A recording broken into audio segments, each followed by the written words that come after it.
अस्सलाम वालेकुम। प्रोग्राम जी स्पोर्ट्स के साथ मोहसिन मेहदी आपकी खिदमत में हाजिर है। मेरे साथ मेरे को होस्ट तलहा आलमगीर भी मौजूद हैं। पाकिस्तान में आज भी पाकिस्तान सुपर लीग के फ़ाइनल के चर्चे रहे। ट्रॉफ़ी को घुमाया गया। इमाद वसीम ट्रॉफ़ी लेकर निकले और फेरियर हॉल गए। वहाँ ट्रॉफ़ी के साथ फ़ोटो सेशन हुआ। साथ साथ एक बड़ी ख़बर ये है कि दौरा इंग्लैंड कन्फर्म हो गया है। आज इंग्लैंड ने पाकिस्तान आने की तस्दीक कर दी है। और फिर बाबर आजम के चर्चे रहे हैं सरहद पार इंडिया की। अगर बात करें, मारूफ कमेंटेटर्स ने बाबर आजम की परफॉर्मेंस को सराहा। इसी पर बात करने के लिए हमारे साथ आज स्टूडियो में मौजूद हैं। आप इनका अपना शो भी करते हैं, मेज़बानी भी बड़ी ज़बरदस्त करते हैं, सोशल मीडिया पर भी छाए रहते हैं। मैं बात कर रहा हूँ senior sports journalist Abdul Ghaffar की। अब्दुल गफ़ार, आपको वेलकम करेंगे शो में। अस्सलाम वालेकुम एवरीवन, और आपका बहुत बहुत शुक्रिया। वेलकम गफ़ार। हम गुफ्तगू का तो आगाज़ करेंगे, लेकिन सबसे पहले चलते हैं अपनी टॉप स्टोरीज़ की जानिब। इंग्लैंड क्रिकेट बोर्ड के दौरा पाकिस्तान का ऐलान। इंग्लिश टीम आइंदा बरस अक्टूबर में कराची में 2 T20 मैचेस खेलेगी। दुनिया तस्लीम कर रही है, पाकिस्तान खेलों के लिए महफूज मुल्क है। खुशी है कि इंग्लैंड क्रिकेट टीम 16 साल बाद पाकिस्तान का दौरा करेगी।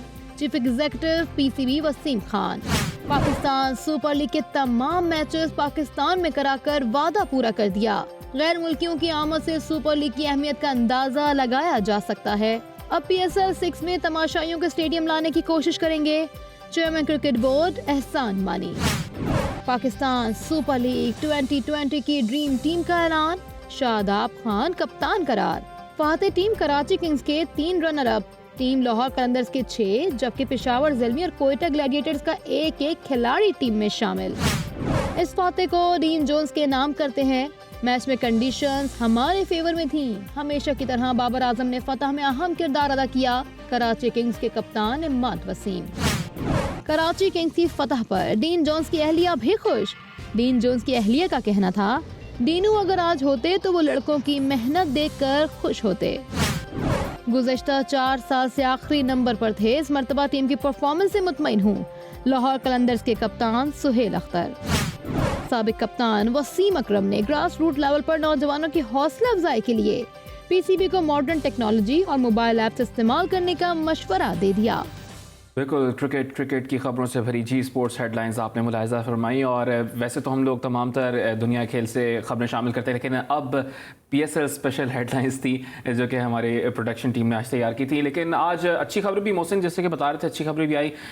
इंग्लैंड क्रिकेट बोर्ड ने, ACB ने पाकिस्तान के दौरे का ऐलान कर दिया और अक्टूबर 2021 में ये अहम अपडेट ये भी शामिल कर रहे हैं कि वो भी आएगी टीम। और साथ साथ जैसे कि गफ़ार भाई हमारे साथ मौजूद हैं।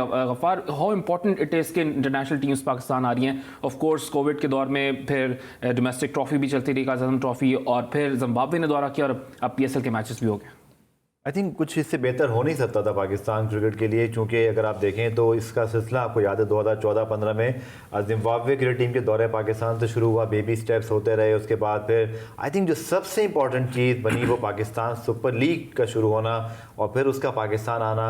ऑब्वियसली इसमें उस वक्त के जितने भी लोग हैं, नजम सेठी हैं, शरियार साहब हैं, उन सबका बड़ा क्रेडिट जाता है। और उसके बाद पूरे PCB को ये क्रेडिट जाता है कि उन्होंने इस चीज़ को, हर आने वाले बोर्ड के सरबराह ने इसको मजीद आगे ही बढ़ाया। और मौजूदा जो मैनेजमेंट है, आई थिंक वसीम खान और फिर एहसान मानी, इनके क्रेडिट पे भी ये चीज़ है कि जो वज़ीर-ए-आज़म इमरान खान साहब ने वादा किया था कि हम लीग को पाकिस्तान लेकर आए थे, उसको अमली जामा पहनाया। उसके साथ साथ जो टेस्ट क्रिकेट हमारे यहाँ नहीं हो रही थी वो होने शुरू हो गई। हमने देखा बांग्लादेश, फिर श्रीलंका।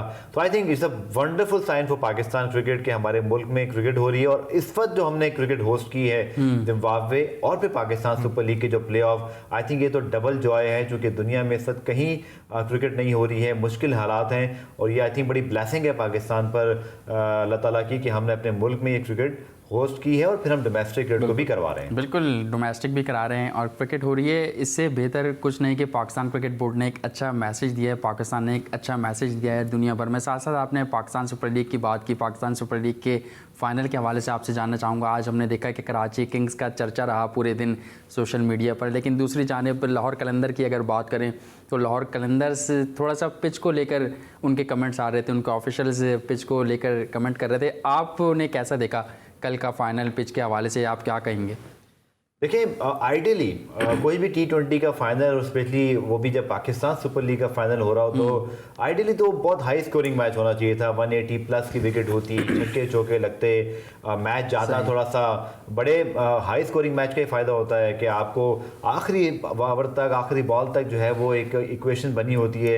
लेकिन आई थिंक इसके बावजूद जो पिच थी उस पर हम ये तो ज़रूर कह सकते हैं कि पिच बेहतर होनी चाहिए थी। लेकिन चूंकि लो स्कोरिंग मैच हुआ तो आई थिंक कराची किंग्स को मैं मुबारकबाद भी दूंगा, उनका क्रेडिट है कि उनके पास देखें चॉइस नहीं थी। टॉस जीता था लाहौर कलंदर्स ने, वो चाहते तो खुद पहले बॉलिंग करते, कराची को आजमा सकते थे। हालांकि आज उमैद आसिफ से मेरी बात हुई तो वो कह रहे थे कि कराची ने भी पहले बैटिंग करने का ही प्लान बनाया हुआ था। तो मैंने कहा उमैद, इसका मतलब है कि आप लोग जो है ना वो ब्लेसिंग इन डिस्गाइज हो गई कि आपने जो है वो यहाँ पर अगर टॉस जीतते तो शायद लाहौर आपको इतना तंग करता। लेकिन आई थिंक आखिर में बेस्ट टीम ने ही जीता है। बाबर आजम दुनिया के बेहतरीन प्लेयर हैं, जिस विकेट पर उन्होंने जिस जिम्मेदारी से अपनी बैटिंग की है, अपनी जिम्मेदारी को निभाया है, वो तमाम पाकिस्तानी बैट्समैनों के लिए मिसाल है कि चाहते तो वो 30-40 करके एक ऊंची शॉट खेलते, आउट हो सकते थे। लेकिन ये होती है जिम्मेदारी, ये होता है आपका पूरा प्रोफेशनलिज्म कि आप फाइनल में अपने आप को भी उस जगह परखो कि मेरे पास ये सबसे बड़ा चैलेंज आ गया, मुझे फाइनल फिनिश करना है, क्योंकि मैं अब दुनिया का बेहतरीन बैट्समैन बनने के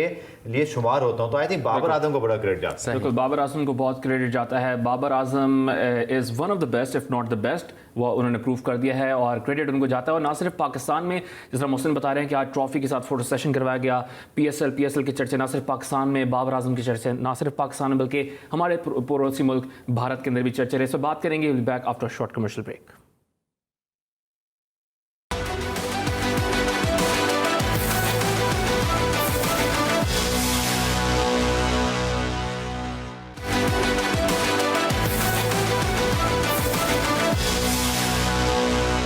जी स्पोर्ट्स में एक बार फिर खुश आमदीद। और ब्रेक से कबल हम बात कर रहे थे कुछ पाकिस्तान सुपर लीग के हवाले से, लेकिन कराची किंग्स के कोच वसीम अकरम क्रिकेट की काफ़ी समझ बूझ रखते हैं। मैं अब्दुल गफ़ार से ही जानना चाहूँगा, गफ़ार, वसीम अकरम ने एक और बात कही है कि क्रिकेट के फ़रोग के लिए मॉडर्न टेक्नोलॉजी को पाकिस्तान क्रिकेट बोर्ड को आगे लाना चाहिए, इससे ग्रास रूट लेवल में भी मदद मिलेगी खिलाड़ियों को। क्या इसका बताइएगा, क्या कहना चाह रहे हैं वसीम अकरम साहब? देखिए सीधी सी बात है कि क्रिकेट जो है ना वो अब डिजिटलाइज हो चुकी हुई है और फिर इसको बहुत ज़्यादा हमें समझने की ज़रूरत है। आप देखें ना मुल्तान सुल्तान की सक्सेस आप देखें, उन्होंने जो राउंड मैचेस में की उसमें सबसे इंपॉर्टेंट चीज़ क्या थी, उन्होंने यही कहा कि हमने डेटा को इस्तेमाल किया। ना डेटा क्या है, डेटा ये है कि जो आप एनालिस्ट हायर करते हो, जो डेटा बेस के लोग होते हैं, वो आपको ये बताते हैं कि अगर फॉर एग्जाम्पल आपका मैच है कराची किंग्स से जी, तो हमारे पास रिसोर्सेज जो मौजूद हैं, इरफान, सुहेल या जुनेद, और हमारा ओपोनेंट कौन है, बाबर या इसके साथ साथ जो दीगर खिलाड़ी हैं, तो हमें ये अंदाज़ा हो जाता है कि यार इसका प्रॉब्लम, इसका वीक पॉइंट क्या है। कि अगर ये लेफ्ट आर्म पे फंसता है तो डेटा आपको खुद ब खुद बता देगा कि अगर ये इसकी, और ये कहाँ फंसता है, क्या ड्राइव पे फंसता है या ये लेग साइड पे रन नहीं कर सकता। तो वो जो डेटा है ना वो बेसिकली अब क्रिकेट को जो है ना उसने रेवोल्यूशनलाइज किया है पूरी दुनिया में। जैसा कि हर एक इंडस्ट्री अब उसको कंप्यूटराइज कर दिया गया। और ये जिसकी उन्होंने बात की वसीम अकरम की, बेसिकली वो क्रिक्स लैब नामी एक ऐप है और उसके अंदर फ़ायदा ये है कि वो आपकी हर चीज़ वहाँ पर स्ट्रीमिंग हो, आपके डिजिटल स्कोर कार्ड, और कौन से, एक तो है ना फर्स्ट क्लास, मोहसिन और आप दोनों को पता है तरह कि आपकी डिजिटल तो हो गई है तकरीबन फर्स्ट क्लास, लेकिन what about club cricket, what about जो आपकी कॉर्पोरेट लेवल की क्रिकेट होती है, आपके जो गली मोहल्ले के भी जो टूर्नामेंट होते हैं उसको भी लैब जो है, क्रिक्स लैब जो है ना वो आगे चल के, आपको नहीं लगता कि इन्होंने पहले इस्तेमाल कर लिया, कराची किंग्स को जिता दिया? देखिए नहीं, मेरा नहीं ख्याल कि वो इस तरह इस्तेमाल हुई है। इस आई थिंक जो पाकिस्तान सुपर लीग में जो मेरी इत्तला है उसमें अब तक प्रॉपरली जिसको इस्तेमाल किया है वो मुल्तान सुल्तान ने किया है, क्योंकि उन्होंने डेटाबेस और बाकी जो दुनिया भर के एनालिस्ट हैं उन्होंने हायर किए हुए थे। और मुझे जो बताया गया था उसमें ये है जनाब पाकिस्तान से दारुल हैं नदीम अख्तर हैं और फिर मोहम्मद उस्मान ऑस्ट्रेलिया के डेमन ब्रेनन, ये बेसिकली 3 मुल्कों ने मिलकर यार ये चीज़ फॉर्म की है। और इसका फ़ायदा ये है जो मैं आपको बताया कि वो क्रिकेट, यानी आप और मैं भी PCB ने हमें फर्स्ट क्लास का डेटा दे दिया, आप और मैंने पढ़ लिया यार ये अच्छा खेल रहा है, ये अच्छा खेल रहा है, that's it. What about club cricket, what about cricket जो हो रही है, टैलेंट तो कहीं भी हो सकता है, वो जो टैलेंट आता है पहले डिस्ट्रिक्ट पर, फिर आता है फर्स्ट क्लास पे, फिर आप में जानते हैं। इस ऐप का ये फायदा होगा क्रिक्स लैब का, जिसका वसीम भाई ने भी कहा कि आप इसको जोड़ सकते हैं अपने क्लब लेवल से भी, और वहां पर आपके फर्स्ट क्लास का जो कोच है वो इस ऐप के जरिए अपने नए टैलेंट को ढूंढ सकता है और वो नया टैलेंट आपकी मेन स्ट्रीम में आ ढूंढ जाएगा। सकता है, नए टैलेंट भी सामने आ सकता है। लेकिन क्या आपको लगता है पाकिस्तान क्रिकेट बोर्ड ये बात मानेगा वसीम अकरम साहब की? वसीम भाई कह रहे हैं तो मेरे ख्याल में क्रिक्स लैब को तो अब किसी और इंडोर्समेंट की जरूरत नहीं, क्योंकि ऐसी इतना आपको पता है कि वसीम अकरम जो है वो जितने बड़े लेजेंड हैं उतने ही वो प्रोफेशनल हैं। उनकी आप लाइफ देखें, उनका जो अब तक उनकी मीडिया मैनेजमेंट, उनका जो भी उन्होंने काम किया बड़ा ऑर्गेनाइज किया है, बहुत ऑर्गेनाइज है। बल्कि मेरे ख्याल में हमारे तमाम क्रिकेटर्स के रोल मॉडल हैं कि आपने पोस्ट रिटायरमेंट कैसी लाइफ गुजारनी है, कमेंट्री कैसे करनी है, उठना बैठना, ब्रांड एंडोर्समेंट, कमर्शियल, वो सब उनकी चीज ऑर्गेनाइज्ड है। अरसलान उनके मैनेजर है, उनको बड़ा क्रेडिट जाता है इस चीज का।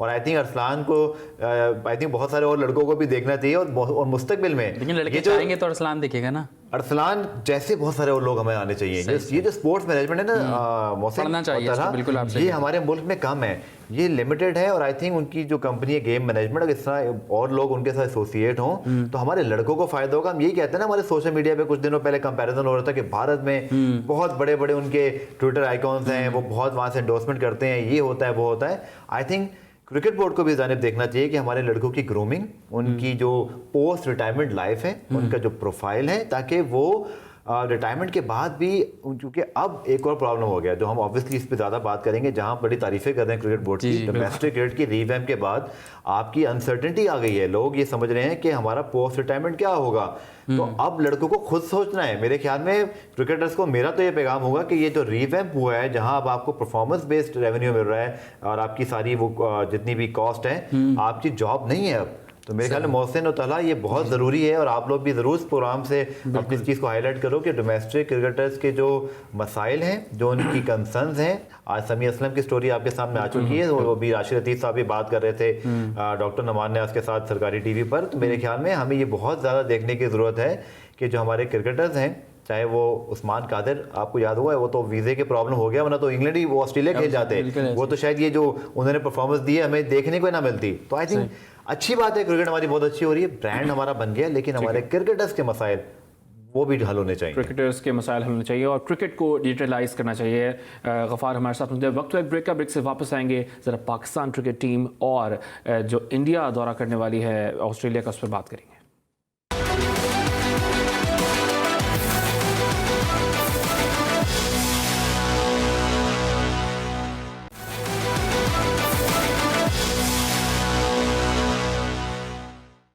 Welcome back after a short commercial break से कभी बात कर रहे थे बाबर आजम के हवाले से और पाकिस्तान सुपर लीग के जो चर्चे हैं वो सब आज हुआ। लेकिन गफ़ार से मैं जानना चाहूँगा कि गफ़ार, हमने देखा कि फाइनल में लाहौर कलंदर्स और कराची किंग्स तो आमने सामने आए, लेकिन साथ साथ वसीम अकरम और आकिब जावेद का भी आमना सामना था। और पिच रीडिंग की हम बात कर रहे हैं तो कहा ही जा रहा है कि कराची किंग्स जो है वो वसीम अकरम की वजह से जो उन्होंने पिच रीड की वो काम कर गई। आप क्या कहेंगे इस पर? अच्छा, बड़ी इंटरेस्टिंग बात है। और उमैद आसिफ से जब मैंने बात की तो मैंने उनसे यही सवाल किया था मोहसिन कि क्या आप लोगों ने पिच रीड कर ली थी? सही। ये एक्चुअली एडमिट कि हम भी समझ रहे थे कि जो उसका लुक है, और हम भी जब, आई थिंक आप दोनों भी वहाँ मौजूद थे, हमने भी जब उसको देखा प्रेस बॉक्स से, तो माय फर्स्ट एजम्पशन वाज कि ये बहुत अच्छा को बैटिंग पैराडाइज लग रहा है, क्योंकि इसमें ग्रीन तो है नहीं। अच्छा, वो ये कहते हैं कि जब वकास ने बॉलिंग शुरू की और उसने पहला स्लोअर बॉल किया और वो एकदम से स्पंच हुआ, बाउंस हुआ, वी रियलाइज कि ये विकेट जो है ना वो नहीं है जो हम समझ रहे थे। हफीज़ की आई थिंक विकेट बड़ी की थी। हफीज़ भाई की जो फॉर्म है, वो उन्होंने पेशावर ज़ल्मी वाला मैच जो फिनिश किया, आई थिंक वो हफीज़ की स्पेशल इनिंग थी, वरना शायद लाहौर कलंदर हमें फाइनल में नजर नहीं आता, पेशावर ज़ल्मी खेल रहा होता। लेकिन वो अमेजिंग इनिंग थी हफीज़ की। लेकिन कल वो भी थोड़ा सा मुझे लगता है मिसरीड कर गए, उन्होंने हिट मार दी, जबकि ये विकेट हिट मारने वाली नहीं थी। पूरे टूर्नामेंट, पूरे मैच में फाइनल में 2 छक्के लगे, ठीक है, वो भी एक शाहीन शाफी लगाया था जो कि उन्होंने पहली दफ़ा T20 में लगाया, पहला छक्का था उनका। तो उन्होंने एडमिट किया कि हमने, अब ये बड़ा कमाल है कराची किंग्स का, आई थिंक कि उन्होंने ड्यूरिंग मैच उस पिच को प्रॉपरली रीड कर लिया कि इस पे बॉलिंग कैसी होनी है, कटर्स करने हैं, स्लोअर वन करना है। शाहीन और हारिस या इवन दिलबर, उनकी पेस आपको पता है बड़ी जबरदस्त है, तो वो शायद किसी भी नॉर्मल पेस पे भी बहुत अच्छे ऑप्शन है। इस फाइनल पे मुझे लगता है थोड़ा सा उन्होंने वेरिएशन के बजाय पेस पे तवज्जो दी तो बाबर का काम आसान होगा। इस फाइनल की सबसे अच्छी शॉट मेरे ख्याल में आपने अपने ट्विटर पे भी शेयर की हुई थी, शाहीन शाह अफरीदी का जो कट शॉट था। अच्छा, वो जो शॉट थी ना, वो जो उन्होंने मारी थी, वो शॉट जिंदगी में एक बार लग सकती थी, वो उनसे उसी दिन लग गई और बहुत ही वो हैरान को आई थिंक उस शॉट के मुताबिक क्या कहें, बट आई थिंक इवेंचुअली वो उनको क्रेडिट पर जाएगा, बट वो शॉट प्लान नहीं किया जा सकती। समझ नहीं। अच्छा, वसीम अकरम की हम बात करते हैं, उनका जो ट्रैक रिकॉर्ड है फाइनल्स का वो काफ़ी इनक्रेडिबल है। 2012 में कलकत्ता नाइट राइडर्स को चैंपियन बनाया, 2014 में दोबारा आईपीएल में चैंपियन बनाया, फिर 2016 में इस्लामाबाद यूनाइटेड को पीएसएल का चैंपियन बनाया और अब अगेन एक फाइनल में। कोई भी फाइनल, जब भी फाइनल में पहुंचे कोई फाइनल नहीं हारे। Is it time for PCB to think कि आप नेशनल टीम के साथ कोई दे देना उनको, कोई ऑप्शन कहीं तो लगाएं नेशनल टीम के साथ? देखिए, आप सबको पता है कि पाकिस्तान क्रिकेट बोर्ड तो क्यों नहीं चाहेगा कि वसीम अकरम जो है एसोसिएट हो। मुझे जहाँ तक पता है, अगेन वसीम भाई इस बारे में खुद बात कर सकते हैं, तो उनकी जो मसरूफियत है as a commentator, as a analyst, और फिर जितनी वो चीज़ें बाकी कर रहे होते हैं, शायद वो फुल टाइम तो नहीं कर पाएंगे, ना उन्होंने की है। मुझे याद है कराची में चंद साल कबल उन्होंने पेस का एक कैंप लगाया था, जहाँ ये सारे जुनैद खान, मुझे याद है, इरफान, अहमद जमाल उसको जीते थे, मुझे याद पड़ता है। इसके अलावा सुहेल तनवीर, ये सब वहाँ आए थे। मुझे ये भी याद है कि नबीला जो फेमस स्टाइलिस्ट हैं वो आई थी, उन्होंने वहाँ लेक्चर भी दिया था। तो वसीम अकरम, आई थिंक उनसे आप यही काम लें तो बेहतर है कि वो प्लानर हों, और उसके साथ साथ फ्रेंचाइज में भी अगर वो मौजूद हैं तो आई थिंक देख लें कि जहां वो जाते हैं वो टीम जीत जाती है। तो इट्स शोज कि वसीम भाई की प्रेजेंस जो है वो कितनी मीनिंगफुल है। इतना बड़ा वो नाम है, आज तक आई थिंक आप लोगों के सामने भी आ जाए, इतना अर्सा हमने शोज कर लिए, सब कर लिए, लेकिन आज भी वसीम भाई सामने आ जाए तो थोड़ा सा हम भी जो है ना वो परेशान से रहते हैं। इतने बड़े वो स्टार हैं, no doubt he is the biggest star. Imran Khan, Javed Miandad, Zaheer Abbas और हनीफ मोहम्मद और फिर वसीम अकरम, आई थिंक यही हमारे टॉप 5 हम इसको काउंट करते हैं।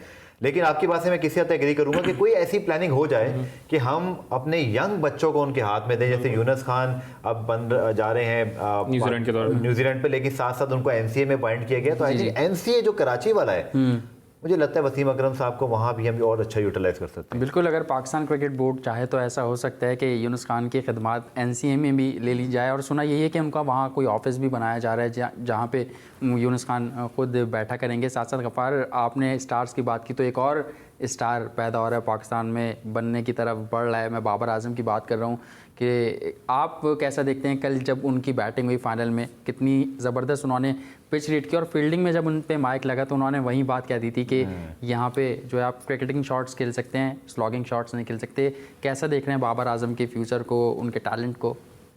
देखिए, सबसे पहले तो बाबर आजम की नज़र उतार लें सारे जितने वो पाकिस्तान क्रिकेट के बड़े स्टार बन गए हैं। और आई थिंक उनका पहला इम्तिहान था मोहसिन, मेरे ख्याल में 2019 का वर्ल्ड कप फिनिश कर गए वो। 2019 के वर्ल्ड कप में हम ये कह रहे थे कि वो इस बड़े स्टेज के लिए क्या तैयार है। अगेन उनकी वो न्यूजीलैंड के खिलाफ 100, साउथ अफ्रीका के खिलाफ अच्छी बैटिंग की, उसमें उन्होंने टिक करके आ गए।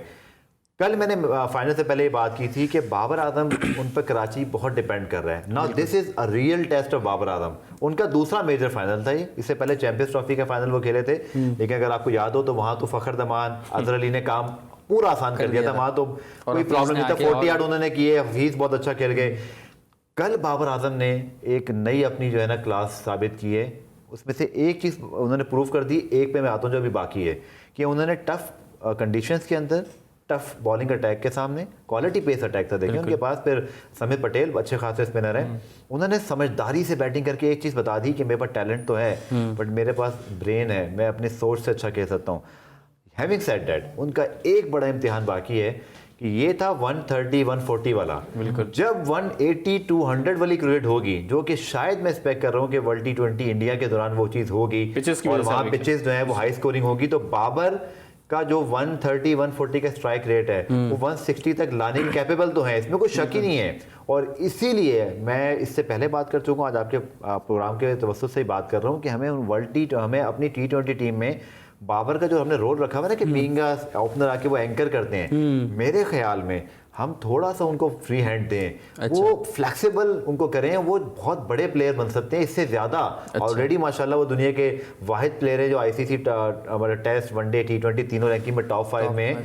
हमने थोड़ा सा उनको, मुझे लगता है T20 के अंदर उनको लिमिटेड कर दिया कि भाई आपने 15 ओवर खेलने हैं, तो वो भी उस लिहाज से कर रहे होते हैं। I think he should go for kill, जैसे ऑरेंज फिंच खेलते हैं, जैसे रोहित शर्मा खेलते हैं। और बाबर अगर सोचें इस क्वालिटी के साथ कि वो स्ट्रेट और कवर ड्राइव मारते हैं, ऐसे में छक्के मारना शुरू कर दें, तो सोचें कि वो कितने डेडली हो सकते हैं। ठीक है, अपने स्ट्राइक रेट पे अगर वो वर्क कर लेते हैं तो काफ़ी डेडली हो जाएंगे। कॉलर हमारे साथ मौजूद हैं जी, अस्सलाम वालेकुम, कौन सा बात कर रहे हैं, कहाँ से? वालेकुम अस्सलाम, रियाज खान बोल रहा हूँ, मॉडल कॉलोनी कराची से। जी रियाज, अस्सलाम वालेकुम, क्या सवाल करना चाहेंगे? गफ़ार आज हमारे साथ मौजूद हैं। गफ़ार गफ्फार भाई और आप लोगों को मेरा प्यार भरा सलाम। बात यह है कि PSL बड़ी कामयाबी से अल्लाह का शुक्र है कि अपने पाए तकमील तक पहुंची। पूरी मुल्क को इसकी मुबारकबाद है कि क्रिकेट जो है वापसी आ रही है हमारे मैदानों में। लेकिन एक चीज को मैं मुझे एक मिनट दीजिएगा कि ये जो PSL के मैचेस हैं, जो कराची की टीम कल जीती है कराची किंग, तो ये बताएं कि इसमें कराची के कितने लड़के थे। नंबर 2 ये बताएं मुझे कि अपना ये जो मैं PSL 6 होने चाहिए, अब इसमें मैं PCB से रिक्वेस्ट करूंगा कि हर टीम में जो है कम से कम 2 लड़के जो अंडर 19 के हों वो जरूर प्लेइंग 11 में होने चाहिए। ये नहीं कि 16-18 लड़कों में 2 हों, हर टीम में 2 लड़के अंडर 19 के जरूर खेलने चाहिए। ठीक है, अंडर 19 के प्लेयर खेलने चाहिए। बहुत बहुत शुक्रिया रियाज, आपने कॉल की। गफ्फार, आप जवाब बीच में देना चाह रहे थे गालिबन कि कराची की टीम में, कराची किंग्स में कौन कराची का है? अच्छा, ये हमें समझ लेना चाहिए। आई थिंक आज अच्छा सवाल था वैसे ये उनका, और लोग इस बारे में बात कर रहे हैं। देखिए, फ्रेंचाइज क्रिकेट का मॉडल समझें। फ्रेंचाइज क्रिकेट एक तो एंटरटेनमेंट है, बिजनेस ओरिएंटेड है, इसमें फ्रेंचाइज पैसा इन्वेस्ट करते हैं। इसका एक मॉडल पूरी दुनिया में है। मतलब कलकत्ता नाइट राइडर्स से, मतलब कलकत्ता के लड़के कितने खेलते हैं, चेन्नई सुपर किंग में कितने चेन्नई के हैं, बिग बैश में एडिलेड और इसमें कितने लड़के हैं। इसमें ये होता है कि आपकी एक फेयर ड्राफ्ट होते हैं ना, ड्राफ्ट को समझ लें आप लोग सारे। ड्राफ्ट में आपकी पिक्स जो है ना वो आपके हक में नहीं होती। मतलब आप चाह भी रहे हो ना कि आपने कराची का लड़का पिक करना है, लेकिन आपका नंबर उसमें आगे आ गया है, या उसकी जो एक आई थिंक कंप्यूटराइज उसको करते हैं, आप पिक ही नहीं कर सकते। आइडियली अच्छी बात है कि ऐसा हो जाए कि आपके पास कराची में कराची के लड़के खेलना है। पेशावर दलमी ने भी कोशिश की कि उनके पास कराची, लेकिन आप देखें ना कि अगर बाबर आजम या जब हम बात करते हैं इमाद वसीम की या वसीम अकरम की बात करते हैं, आपकी सिटी एसोसिएशन उस टीम से इतनी ज़्यादा है कि आप भी इस चीज़ को भूल जाएं कि वसीम अकरम किस शहर से हैं। इन दी एंड वो कराची किंग्स को लीड कर रहे हैं। बिल्कुल ठीक है। इसी तरह जब मिकी आर्थर साउथ अफ्रीका या ऑस्ट्रेलिया को छोड़ के पाकिस्तान आए थे तो वो पाकिस्तान के कोच थे। ऐसे ही तो हम ये नहीं कह सकते कि वो साउथ अफ्रीका के क्योंकि हमने पाकिस्तान का कोच क्यों नहीं बना दिया। फ्रेंचाइज लीग की बात की, लेकिन जिम्बाब्वे के स्क्वाड में उस सीरीज में भी कराची का कोई लड़का या कोई खिलाड़ी शामिल नहीं था। कराची का जो लड़का शामिल नहीं था पाकिस्तान टीम में, मोहसिन, ये कराची वालों को भी सोचना चाहिए। दूसरा, मैं क्रिकेटर्स की बात कर रहे हैं कि जो क्रिकेटर्स यहाँ से नहीं, हमारे जो एसोसिएशन थी। दूसरा, मैं क्रिकेट बोर्ड से कहूँगा, जहाँ आपके बड़े अच्छे स्टेप्स हैं, हम उसको पजीराई कर रहे हैं। डोमेस्टिक क्रिकेट के अंदर वसीम खान साहब ने जो पहली प्रेजेंटेशन दी थी उसमें हमने ये बात की थी ना कि हम रीजनल एसोसिएशन को एम्पावर करेंगे। They have their own CEOs, marketing, even media, इस तरह के उनके पास जो है ना वो एक पूरी अपनी टीम बन जाएगी। वो अब तक नहीं बनी। बिल्कुल। देखिए, टीम आपकी रीजन्स की या शहर की, आपके शहर के सिलेक्टर को सिलेक्ट करनी चाहिए। रीजन्स की आपके सूबे को करनी चाहिए। क्रिकेट बोर्ड अभी कर रहा है, जो कि शायद अभी हम एक रिवैम्प में थे, लेकिन ऐसा अब तक नहीं होना चाहिए था। आपकी जो टीमें हैं रीजन्स की, बलोचिस्तान की, सिंध की, खैबर पख्तूनख्वा की, सेंट्रल पंजाब, सदर पंजाब, ये वहाँ के सिलेक्टर पिक करें। ऐसा ही है। और उनकी एसोसिएशन पर फाइट करें। मुझे याद है प्रोफेसर एजाज फारूकी से पहले जब प्रोफेसर सराजुस्लाम बुखारी हो तो मेरे प्रिंसिपल भी रहे जब मैं नेशनल कॉलेज में पढ़ता था। ये लोग अपने लड़कों के लिए फाइट करते थे मोहसिन। अब बोलने वाला कोई नहीं है। बिल्कुल नहीं है। दूसरा, एक तो ये पॉइंट। सेकंड, आप ये देखें कि असद शफीक जैसे टेस्ट टीम से बाहर हुए हैं, 72 टेस्ट मैचेस खेले वो एक साथ, और उनकी परफॉर्मेंस 10 साल में पहली बार। ये मैं जरूर कहूंगा कि आपकी पॉलिसी, आपका जो सिस्टम है वो बड़ा फेयर होना चाहिए कि समी असलम दौरे इंग्लैंड के बाद बगैर खेले ड्रॉप हुए, आज तक वापस नहीं आए। और वो अब कह रहे हैं कि मुझे जो ऑफर आ गई है, ये खबरें अच्छी नहीं है पाकिस्तान क्रिकेट के लिए। आई थिंक खुद पाकिस्तान क्रिकेट बोर्ड के जो टॉप ऑफिशियल्स हैं उनको भी पसंद नहीं आनी चाहिए खबरें कि समी असलम कहें कि मैं US जा रहा हूँ, या इरफान जूनियर कहे मैं ऑस्ट्रेलिया जा रहा हूँ, या उस्मान कादिर उससे पहले बिग बैश खेलने गए थे तो वहाँ वो अप्लाई करना चाहते थे। आई थिंक ये सबसे पहली चीज़ है जो नहीं होनी चाहिए। बाकी सब चीज़ें बाद में आती हैं। और क्रिकेट बोर्ड जहाँ बहुत अच्छे काम कर रहा है, आई थिंक डोमेस्टिक क्रिकेट पे और फोकस कर लें और रीजन्स को एम्पावर करें। जैसे आपने बात की ना, तो हम नहीं, फिर हम बिठाएं उन ऑफिसर्स को और उनसे पूछें भाई कराची का लड़का क्यों नहीं है। आप और मैं सिर्फ इस पे एक तबसरा कर सकते हैं, इसकी ग्राउंड रियलिटी कोई बताने वाला नहीं है, क्योंकि हम में से कोई इस चीज़ को ऑन नहीं कर रहा है। सही बात है, सही बात है। बिल्कुल, हम में से कोई भी इस चीज़ को ओन नहीं कर रहा। और ये बात सही कह रहे हैं गफ्फार कि अगर एक मॉडल बन जाएगा, एक डिकोरम बन जाएगा, तो फिर गफ्फार से नहीं या मैं नहीं बताऊंगा, फिर वही ऑफिशियल आके बताएंगे जो इस चीज़ को ओन कर रहे होंगे। वक्त तो एक ब्रेक की जानिब बढ़ते हैं, कुछ गुफ्तगू को मजीद आगे बढ़ाएंगे। कहीं मत जाइए, देखते रहिए Zee sports.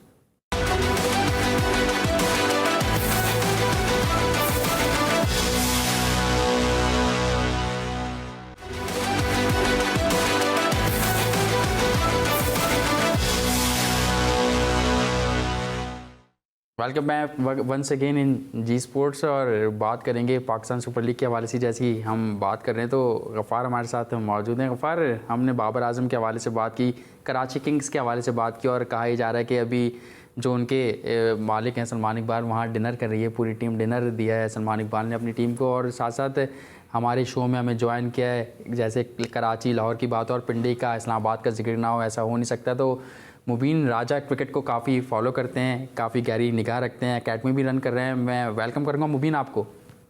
Thank you Mohsin भाई। वेलकम। मुबीन, कैसा देखा आपने इस पूरी पीएसएल की अगर बात करें, फाइनल कराची किंग्स ले गया, कैसा देखा आपने?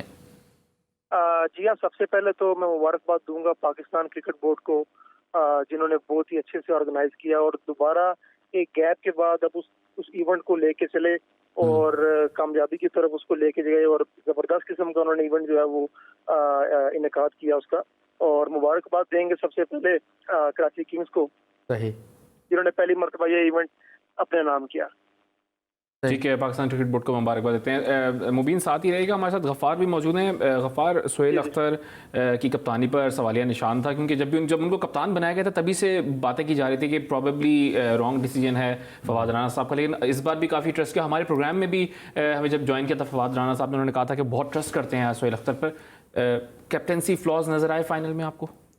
देखिए, इनएक्सपीरियंस तो था, क्योंकि उनके मुझे जहाँ तक याद है 10 से 12 फर्स्ट क्लास मैचेस हैं पाकिस्तान के लिए, उन्होंने इतना नहीं खेला। कराची किंग्स को दूसरी जानब अगर आप देखें तो बाबर आजम, इमाद वसीम, एलिक हेल्स, फिर उनके पास मोहम्मद आमिर मौजूद हैं। तो ये एक यूनिट आपको ना एक ग्रुप ऑफ पीपल बन जाता है जो अच्छा एडवाइस कर सकता है, फिर आपको एक अच्छी जो है वो गेम प्लानिंग मिल जाती है। आई विश कि वो सोहेल के पास ज़्यादा एक्सपीरियंस होता। यकीन तौर पर हफीज़ उनके साथ मौजूद हैं, आकिब जावेद मौजूद हैं, लेकिन याद रखिए कि जो लाहौर कलंदर्स है उनका प्लेयर्स डेवलपमेंट प्रोग्राम है। बिल्कुल। और आकिब जावेद से मैंने भी सवाल किया था, उन्होंने कहा कि देखें, हमने एक्सपेरिमेंट करके देख लिया ब्रेंडन मैकलम का, हमने एबी डिविलियर्स और उसके साथ हफीज़ तो खैर ज़्यादा नहीं कर पाए थे, इंजर्ड हो गए थे। वो ये कहते हैं कि मैं अब इस चीज़ को फोकस करना चाहता हूँ कि हमारे जो बच्चे हैं, फैज़ान है, माज है, हारिस है, इसके साथ साथ दिलबर है, इनको पाकिस्तानी कैप्टन को इसकी स्ट्रेंथ पता है, वो इनके साथ खेलता है, इनकी चीज़ों को जानता है। एक प्लेयर जो सिर्फ 1 महीने के लिए आएगा, उसको अब तो टाइम ही नहीं होता T20 लीग के अंदर कि आप अंडरस्टैंड करें कि आपका कौन सा प्लेयर खेल रहा है, क्या स्ट्रेंथ है। तो सोहेल अख्तर ने कैप्टनसी वाइज इस लीग में एक चीज़ तो हासिल की कि अगर आपकी टीम फाइनल में पहुंची, इट्स योर क्रेडिट। लेकिन अब ये देखना बाकी है कि क्या वो डिसीजन मेकिंग सारी खुद करते हैं। लोग ये कहते हैं कि शायद मोहम्मद हफीज़ भी इनको बहुत गाइड करते हैं। और हमारे यहाँ एक प्रॉब्लम है एक मोहसिन के, हमारे यहाँ बड़ा नाम ना हो तो वो बेचारा जो है ना, उसको वो रिस्पेक्ट नहीं मिलती। आई थिंक आप उसकी परफॉर्मेंस देखें, शायद इससे बेहतर वो कर सकते थे। कल उनको बहुत अच्छा मौका मिला, मेरे ख्याल में कल उन्होंने मिस कर दिया। कल वो थोड़ा सा बेहतर खेलते, लीडिंग फ्रॉम द फ्रंट करते, उनका एक प्रोफाइल अच्छा बनता। बट है थोड़ा सा वो क्वेश्चनेबल इसलिए कि हफीज मौजूद है टीम के अंदर और मशवरा भी अगर वही दे रहे हैं तो वो शायद अच्छी टीम लीड कर सकते हैं। मेरा नहीं ख्याल कि मूव ऑन लाहौर कलंदर्स करेगा, क्योंकि वो उनकी एक चीज़ है, उन्होंने देखें प्लेयर्स डेवलपमेंट प्रोग्राम में बच्चे सर्च किए, उनको ग्रूम किया, उनकी एक अपनी साइको है, उनका अपना गेम प्लान है। और एक अच्छी मैनेजमेंट कभी भी कंसिस्टेंसी और एक रिपीटेशन ऑफ द प्लान नहीं छोड़ती। आई थिंक अगर वो इसको चेंज करेंगे तो ये और प्रॉब्लम हो जाएगा। मेरे ख्याल में 3 महीने बाकी हैं, दिसंबर या जनवरी में इसके ड्राफ्ट भी हो जाएंगे।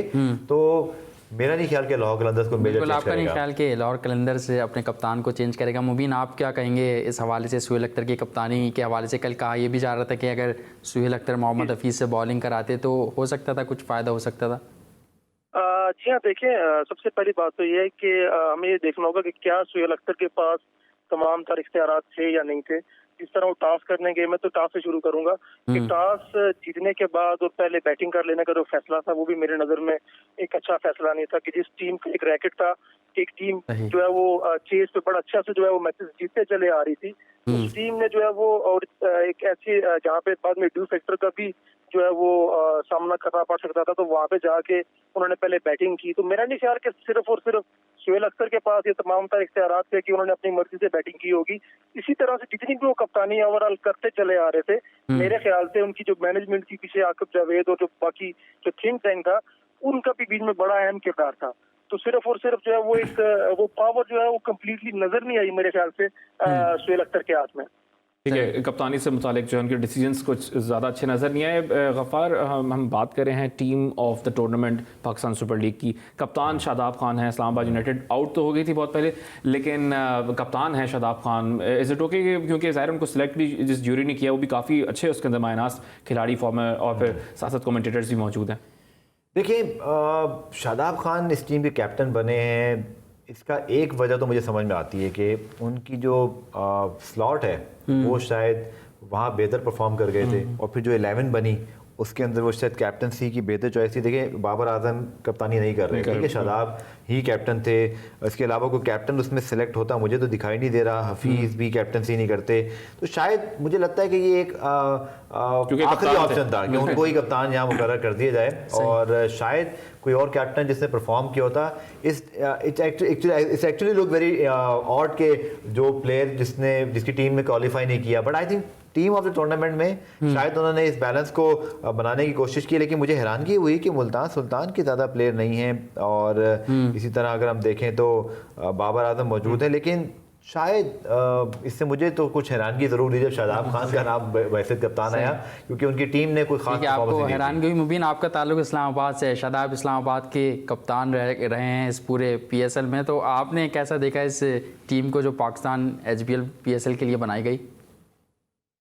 जी हाँ, बिल्कुल ऐसे ही है। शादाब बेसिकली एक यंगस्टर है और बड़े उभरते हुए नौजवान खिलाड़ी हैं।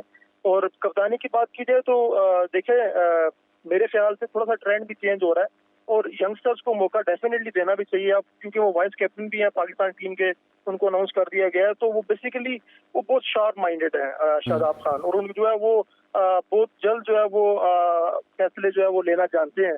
और मेरे ख्याल से कि फ्यूचर को भी सामने देख के अगर जो ये टीम बनाई गई है तो उसमें डेफिनेटली फिर अगर उस टीम में शादाब कप्तानी कर रहे हैं तो उनका भी नाम उस तरह आना चाहिए था। ठीक है, शादाब खान की कैप्टनसी पे हमने बात की है। PSL पर तो मुबीन हम बात कर ही हैं, लेकिन यहाँ पर कहा जा रहा है गफ़ार के शायद अफरीदी अगले सीज़न ना हो, क्योंकि इस सीज़न उन्होंने परफॉर्म नहीं किया, उनको खुद छोड़ देना चाहिए, किसी और को जगह दे देनी चाहिए।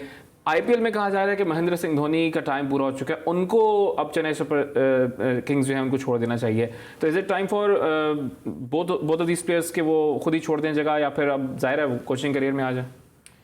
देखिए, शाहिद अफरीदी की जो परफॉर्मेंस रही है, बहैसियत बॉलर बहुत अच्छी थी, उन्होंने उस मैच में बहुत अच्छी बॉलिंग की। बैन डंक को जो उन्होंने आउट किया वो I think one of the best ball of the this play of round matches. मेरा नहीं ख्याल कि शाहिद अफरीदी अगला PSL क्यों ना खेलें, वो खेलेंगे मेरे ख्याल में, चूँकि एक चीज़ आप देखेंगे शाहिद अफरीदी से एक चीज़ एसोसिएट की गई हमेशा, उनकी फिटनेस बहुत कमाल की है, प्रोफेशनल हैं, उनको पता है कि वो कब उनको रेडी होना है, और इस PSL के लिए भी हमने उनको देखा कि वो खेल रहे। तो दूसरा बात भूलिए कि अब तक वसीम अकरम को देख लें और शाहिद अफरीदी, आई थिंक ये ब्रांड्स हैं और इनकी ज़रूरत है, पोस्टर बॉयज़ हैं अब तक, और जब तक ये PSL की उस मोन्टाज में उस थीम में ना हो तो शाहिद अफरीदी के बगैर जो है वो मुझे नहीं लगता कि वो कंप्लीट होती है। तो शायद तो खेलेंगे। दूसरा आपका सवाल, उसका मैं क्विकली जवाब दे देता हूँ। महेंद्र सिंह धोनी कैप्टन और प्लेयर, आई थिंक उनकी जो कैप्टनसी है मुझे लगता है कि वो ज़रूर उनकी मैनेजमेंट चाहेगी कि वो चेंज हो, चूँकि डिसीजन मेकिंग ठीक नहीं हुई, टीम ठीक नहीं बनी थी। ड्राफ्ट में शायद वो उनके पास काफ़ी एजेड खिलाड़ी आ गए। शायद धोनी एक वाहिद प्लेयर हो सकते हैं सीनियर जो आप उस टीम में रहें, चेंज करना पड़ेगा उनको। आप समझते हैं सीनियर वाहिद प्लेयर हैं जिनको चेंज करना पड़ सकता है उनकी मैनेजमेंट को, उनकी जो चेन्नई सुपर किंग की मैनेजमेंट है। साथ साथ कुछ मोहम्मद हफीज़ भी रमीज़ राजा से थोड़े से खफा नज़र आए सीनियर प्लेयर्स की अगर हम बात कर रहे हैं, जैसे शाहिद आफरीदी, MS धोनी या मोहम्मद हफीज़ ने बात कही कि रमीज़ भाई की इज़्ज़त बहुत करता हूँ, लेकिन उनकी क्रिकेटिंग सेंस पे तहफ़्फ़ुज़ात हैं, क्योंकि वो बार बार ये कहते हैं कि शुएब मलिक और मोहम्मद हफीज़ को रिटायरमेंट ले लेनी चाहिए। आप क्या कहेंगे इस बात पे? देखिए, मेरे ख्याल में थोड़ा सा पुरानी बात भी हो गई है और इस बारे में आज हफीज़ ने रद्दअमल दिया है इसका, आज गैर मुल्की मीडिया को इंटरव्यू दिया है और उन्होंने ये बात कही है कि ये बात पहले उठी थी, फिर थोड़ा सा गायब हुई, मेरे ख्याल में आज मेरी नज़र से निकली, आपने बात कही कि तहफ़्फ़ुज़ात हैं रमीज़ भाई की। देखिए, हफीज़ की जो इस वक्त T20 की फॉर्म है, इंग्लैंड में जो उनके 50 रन थे वो बहुत क्वालिटी थे, फिर उन्होंने पेशावर ज़ल्मी के खिलाफ जो इनिंग खेली। एक चीज़ तो है कि बहैसियत मजमूई हमें अपने यंगस्टर्स को प्रमोट करना है, बट हमेशा याद रखिएगा कि यूथ और एक्सपीरियंस का बैलेंस बहुत ज़रूरी है। हफीज इस वक्त आई थिंक T20 टीम में एटलीस्ट उनकी जगह बनती है। मेरा नहीं ख्याल कि वनडे में और टेस्ट में तो खैर वो नहीं खेलते, ठीक है, आप समझते हैं T20 में उनको T20 होना में चाहिए जब तक कि हमें उनका अच्छा रिप्लेसमेंट ना मिल वर्ल्ड जाए, कप या जब तक या अगर वो परफॉर्म ना करें तो फिर आपको चेंज करना पड़ेगा। बिल्कुल, तब तक उनकी फॉर्म है, उनको T20 में रखना चाहिए। मुबीन, हमारे पास टाइम कम है। आप समी असलम की आज खबर चल रही है कि वो अब USA जाने का फैसला कर रहे हैं क्योंकि उनको यहाँ प्रॉपर चांस नहीं दिया जा रहा है, इस पर क्या कहेंगे आप? जी हाँ, देखिए बहुत से ऐसे प्लेयर्स हैं जो हमारे डोमेस्टिक में परफॉर्म करते चले आ रहे हैं, लेकिन ऐसा उनकी जगह जो है वो नहीं बन रही है। पाकिस्तान क्रिकेट बोर्ड को कुछ ना कुछ सोचना चाहिए। जल्द जो ये स्ट्रक्चर उन्होंने नया बना दिया, इसके बाद जो डिपार्टमेंट क्रिकेट है वो भी बंद हो चुकी है। तो पाकिस्तान क्रिकेट बोर्ड को सोचना चाहिए ऐसे प्लेयर्स पे जो आपके आने वाले वक्त में जो है वो पाकिस्तान की नुमाइंदगी कर सकते हैं। खासतौर पर जो यंग प्लेयर है, इस तरह के समी असलम भी बड़े टैलेंटेड प्लेयर है हमारे, लेकिन अगर वो इस तरह की थिंकिंग है उनकी तो पाकिस्तान क्रिकेट बोर्ड को डेफिनेटली ऐसे प्लेयर्स के बारे में सोचना चाहिए। ठीक है, पाकिस्तान क्रिकेट बोर्ड को इस ऐसे प्लेयर्स के बारे में सोचना चाहिए। बहुत शुक्रिया मुबीन राजा, आपने अपना कीमती वक्त जी स्पोर्ट्स में दिया। गफ्फार भाई, आपका भी बहुत शुक्रिया अदा करना चाहूँगा कि आप शॉर्ट नोटिस पे हमारे स्टूडियो पहुँचे। इसी के साथ साथ सईद मोहसिन मेहदी, तलहा आलमगीर और जी स्पोर्ट्स की पूरी टीम को इजाज़त दीजिए। आपसे एक बार फिर कल मुलाकात होगी। अपना ख्याल रखिएगा। अल्लाह हाफ़िज़।